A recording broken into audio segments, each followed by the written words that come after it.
মাদ্রাসায় জঙ্গি ট্রেনিং হয়, মাদ্রাসায় সন্ত্রাসবাদীদের জায়গা, এটা ইন্ডিয়ান স্টেটের তৈরি করা একটা ন্যারেটিভ।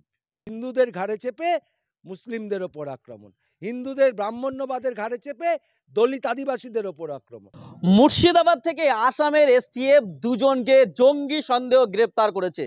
একজনের নাম হচ্ছে মনিরুল শেখ আর আরেকজনের নাম হচ্ছে আব্বাস আলী। দুজনকে জঙ্গি সন্দেহ গ্রেপ্তার করা হয়েছে এবং তাদেরকে নিয়ে গদি মিডিয়া রীতিমতো সকাল সন্ধ্যা টায়াল দিচ্ছে, সকাল সন্ধ্যা। সেই নিয়েই ফ্যাক্ট ফাইন্ডিং রিপোর্ট করেছেন এপিডিআর। এই মুহূর্তে আমার সঙ্গে রয়েছে এপিডিআর এর মুর্শিদাবাদ জেলা সম্পাদক রাহুল চক্রবর্তী। দাদা, এই বিষয়টা নিয়ে আপনারা ফ্যাক্ট ফাইন্ডিং করলেন, কি পেলেন? আদৌ কি জঙ্গিপনার কিছু পেলেন আপনারা? দেখুন, আমরা ফ্যাক্ট ফাইন্ডিং করেছি 29 ডিসেম্বর, এবং আমরা ফ্যাক্ট ফাইন্ডিং করেছি, আব্বাসের বাড়ি গেছি, প্রতিবেশীদের সাথে কথা বলেছি, আব্বাসের বাড়ির লোকের সাথে কথা বলেছি, ওর দিদি জামাইবাবু তাদের সাথে কথা বলেছি, বোনদের সাথে কথা বলেছি। সকল কিছু দেখে আমাদের যেটা মনে হচ্ছে যে গোটা জেলা এবং রাজ্যে একটা ইসলামোফোবিয়া তৈরি করা হচ্ছে, যে মুসলিমদের ওপর একটা ঘৃণা বিদ্বেষ ছড়িয়ে দেওয়ার প্রচেষ্টা। এবং এই যে মিনারুলের ক্ষেত্রেও তাই, আমরা মিনারুলের বাড়ি গেছি, তাদের সাথে কথা বলেছি, দুজনেই কিন্তু এলাকার মানুষ বলছে, এলাকার প্রত্যেকে প্রতিবেশী বলছে যে দুজনের ক্ষেত্রেই কিন্তু কোনো রকমভাবে উস্কানিমূলক উদ্দেশ্য প্রণোদিত ঝামেলা করা এসবের কোনো ঘটনা কোনো দিন ছিল না। তাহলে লোকগুলো হঠাৎ করে কি করে সন্ত্রাসবাদী হয়ে গেল, বাংলাদেশি সন্ত্রাসবাদী? এই প্রশ্নটা এলাকার মানুষের সামনেও।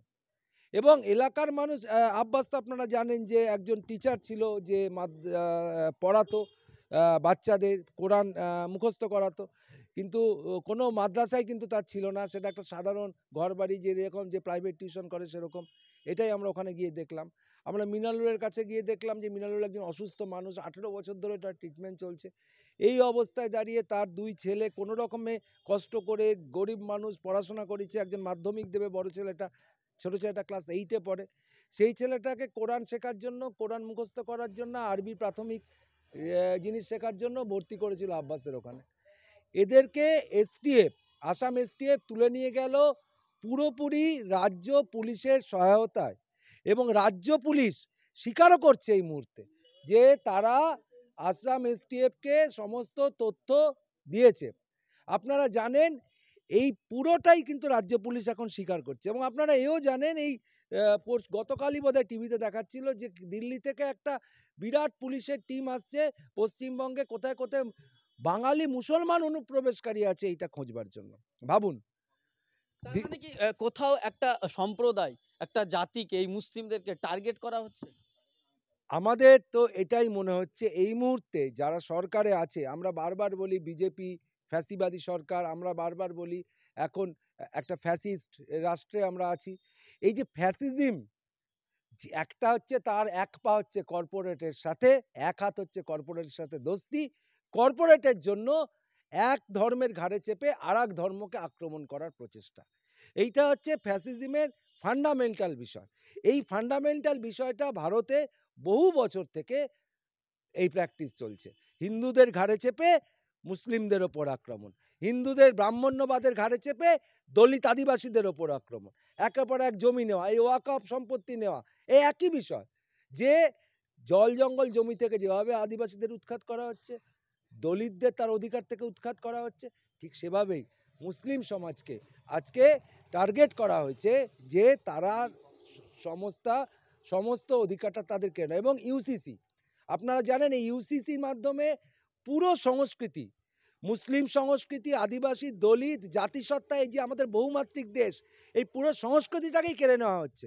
এবং এই ওয়াকফ সম্পত্তি দখলের যে নতুন বিল এনেছে, সেটা কিন্তু ওই ইউসিসিকে ঘুরিয়ে পথে লাগু করার চেষ্টা করছে। আরেকটা বিষয় আমরা দেখছি যে বলা হচ্ছে আব্বাস আলী একটা মাদ্রাসা তৈরি করেছিল, সেই মাদ্রাসায় জঙ্গি ট্রেনিং দেওয়া হতো, সেই মাদ্রাসায় পিছনে আড়ালে হচ্ছে গিয়ে বিভিন্ন দেশ বিদেশের লোক, বাংলাদেশ, আসাম থেকে লোক এনে সেখানে মগজ ধুলাই করা হতো, এটা মিডিয়া বলছে। আপনারা এরকম কিছু ফ্যাক্ট ফাইন্ডিং রিপোর্টে পেলেন? হ্যাঁ, আমাদের ফ্যাক্ট ফাইন্ডিং রিপোর্ট পেলাম যে আব্বাস 12টা বাচ্চাকে, তার বয়স হচ্ছে 6 থেকে 10 বছর, 6 থেকে 10 বছরের যদি জঙ্গি হয় তারা জঙ্গি, 12টা বাচ্চাকে নিয়ে শুরু করেছিল টিউশন করানো, কোরআন মুখস্থ করানো। এখন কোরআন মুখস্থ করা খুব কঠিন কাজ, সেই জন্য বেশিরভাগ বাচ্চা চলে গেছে। এখন তিনজন বাচ্চা এসে ঠেকেছিল। একটা সাধারণ টালি কি বলে আন্ডার কনস্ট্রাকশন একটা বাড়িকে ভাড়া করে, ছোট্ট বাড়িকে ভাড়া করে তাদের পড়াচ্ছিল। এই বাড়িও আমরা দেখিয়েছি। তো জঙ্গি মাদ্রাসা এটা কি? বরঞ্চ যেটা মিডিয়া করছে সেটা মারাত্মক।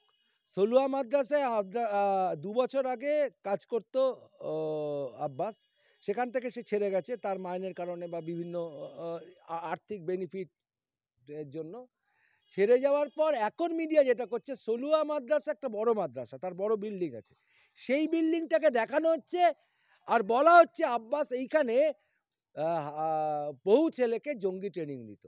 আব্বাসের বিল্ডিংটা কিন্তু দেখানো হচ্ছে না। আব্বাসের ওখানে যে 3জন বাচ্চা বা 10জন বাচ্চা 12জন বাচ্চা পড়তো সেটা দেখানো হচ্ছে না। বলছে দেখানো হচ্ছে সুলা মাদ্রাসা আর বলা হচ্ছে বহু ছেলেকে তারা জঙ্গি ট্রেনিং দিয়েছে। এইখানে আর একটা বিষয়, এটা হচ্ছে আব্বাসের যে পাসপোর্ট, সেই পাসপোর্ট পুলিশ নিয়ে যায়নি। আচ্ছা আপনি বলুন, ওদের যে সেকশন দিচ্ছে তার মধ্যে বিএনএস আছে, পাসপোর্ট একটা আছে, তাহলে পাসপোর্ট ভেরিফিকেশনটা কোথায় করলো যে পাসপোর্টটা জাল? তাহলে জাল পাসপোর্ট ভেরিফিকেশন হলো না, বলে দেওয়া হলো পাসপোর্ট অ্যাক্ট। ইউএপিএ দিয়েছে, আব্বাসের কাছে কোনো অস্ত্র পাওয়া গেছে এরকমও নয়, তাহলে সেসব কিচ্ছু সিজার লিস্টে নেই, তাকে ইউএপিএ দিয়ে দিল। কি ভিত্তিতে দিল ইউএপিএ? এই প্রশ্নগুলো বারবার উঠে আসছে এবং আব্বাস মিনারুলের সলুয়া মাদ্রাসার কথা তুলে আমি ধরে নিলাম সলুয়া মাদ্রাসায় আব্বাস, আমি তর্কের খাতিরে ধরেই নিলাম পড়াতো। আপনি কি সলুয়া মাদ্রাসায় গিয়েছেন? সলুয়া মাদ্রাসায় জঙ্গি ট্রেনিং হয় আপনি জানেন বা বিশ্বাস করেন? দেখুন, আমি আবারও বলছি, মাদ্রাসায় জঙ্গি ট্রেনিং হয়, মাদ্রাসায় সন্ত্রাসবাদীদের জায়গা, এটা ইন্ডিয়ান স্টেটের তৈরি করা একটা ন্যারেটিভ। যে ন্যারেটিভটা বামফ্রন্ট শাখার সরকার এখানে থাকার সময় বুদ্ধদেব ভট্টাচার্য ইউজ করেছে, যে ন্যারেটিভটা বিভিন্নভাবে বিভিন্ন কংগ্রেসের নেতারা বারবার বলার চেষ্টা করেছে, যে অধীর চৌধুরীর আপনারা কিছুদিন আগে কি বক্তব্য শুনলেন, যে ন্যারেটিভটা এই মুহূর্তে বিজেপি সরকার নিয়ে আসছে এবং বিজেপি সরকারের দ্বারা গোটা রাজ্যের মানুষকে একটা প্রভাব বিস্তার করছে, যেহেতু আমাদের রাজ্যের যে সরকারটি আছে এর বিরুদ্ধে কোনো পদক্ষেপই নিচ্ছে না। গোটা মিডিয়াকে ব্যবহার করা হচ্ছে একটা ন্যারেটিভ তৈরি করা, যে মুসলিম সংস্কৃতির সাথে যেই সব জিনিসগুলো জড়িয়ে আছে তাকে ধ্বংস করা। তার one of the main place হচ্ছে তার মাদ্রাসা, তার পুরনো ঐতিহ্যের শিক্ষা। এই মাদ্রাসা, আপনারা জানেন মাদ্রাসা সম্পর্কে এনাদের কোনো ধারণাই নেই। হাজার হাজার উলেমা, ব্রিটিশ পিরিয়ডে হাজার হাজার উলেমা মাদ্রাসা ব্রিটিশদের বিরুদ্ধে বিদ্রোহ ঘোষণা করেছিল। যখন বাংলার মানুষ কিভাবে বিদ্রোহ করবে ভাবছিল, সেই সময় হাজার হাজার উলেমা বিদ্রোহ ঘোষণা করে এই মাদ্রাসাগুলোর, এবং সেখানে তারা বাহিনী ব্রিটিশদের বিরুদ্ধে রীতিমতো সশস্ত্র লড়াই লড়েছিল। সেই মাদ্রাসাকে, যে মাদ্রাসার এত ঐতিহ্য আছে, সেই মাদ্রাসাকে আজকে টার্গেট করছে। আচ্ছা, এই যে আপনি বলছেন যে টার্গেট, বা এই যে আমরা যাদেরকে আমরা নিজেও গিয়েছিলাম, আপনি ফ্যাক্ট ফান্ডিং করতে গিয়েছিলেন, আমরা নিজেও আব্বাস আলীর বাড়িতে গেছিলাম, মনিরুল শেখের বাড়িতে গেছিলাম, যে এই যে এদেরকে দেখে মনে হয়নি যে এদের বা পরিবেশের বাড়ির লোকজন তা যা বলছে তাতে মনে হয়নি যে কোনোদিন তারা এই ধরনের কাজের সঙ্গে যুক্ত। কিন্তু আমরা এর আগেও দেখেছি যে বারবার যে যাদেরকে গ্রেপ্তার করা হচ্ছে জঙ্গি সন্দেহ, সন্ত্রাসী সন্দেহে, তারা 10 বছর 12 বছর পর তারা ছাড়া পড়ছে, এবং এরা সবাই আমরা যেটা দেখেছি বারবার লক্ষ্য করেছি গরিব মানুষ। এই যে গরিব খেটে খাওয়া শ্রমজীবী মানুষদের মূলত টার্গেট কেন করা হচ্ছে কি মনে হয়? দেখুন, আপনারা যদি ভুলে না যান, এখন ইন্ডিয়ান বাহিনীর উপদেষ্টা ডোভাল কিছুদিন আগে, কয়েক বছর আগে একটা কথা বলেছিল। কথাটা কি? যে এখন আমরা 4th জেনারেশন অফ ওয়ারের সাথে আছি, অর্থাৎ ভারতবর্ষের নাগরিকদের বিরুদ্ধে আমরা যুদ্ধ ঘোষণা করছি। এই ভারতবর্ষের নাগরিক কারা? এই ভারতবর্ষের নাগরিক হচ্ছে যারা বিভিন্ন অন্যায় হলে, উচ্ছেদ হলে, জমি দখল হলে তার বিরুদ্ধে প্রতিবাদ করে। এই ভারতবর্ষের নাগরিক কারা? আপামর মেহনতি মানুষ, আপামর কৃষক। এই ভারতবর্ষের নাগরিক কারা? যে আপামর নিপীড়িত কাস্ট, যেমন শিডিউল ট্রাইব, শিডিউল কাস্ট, আদিবাসী, এই মানুষ, দলিত, এই মানুষ, এবং রিলিজিয়াসলি নিপীড়িত ইন্ডিয়ান স্টেটে দীর্ঘদিন থেকে মুসলিম মানুষ। এই যে ব্যাপক নাগরিক মানুষ, এই নাগরিকদের ওপর এখন যুদ্ধ ভারত রাষ্ট্র চাপিয়ে দিয়েছে। আপনারা জানেন এই মুহূর্তে আমরা যখন দাঁড়িয়ে আপনার সাথে কথা বলছি, আকাশ থেকে ড্রোনে বোমা ফেলা হচ্ছে বস্তার এবং ছত্তিশগড়ে একের পর এক এলাকা, আদিবাসী এলাকা থেকে আদিবাসীদের উচ্ছেদ করে কর্পোরেটদের হাতে তুলে দেওয়ার জন্য।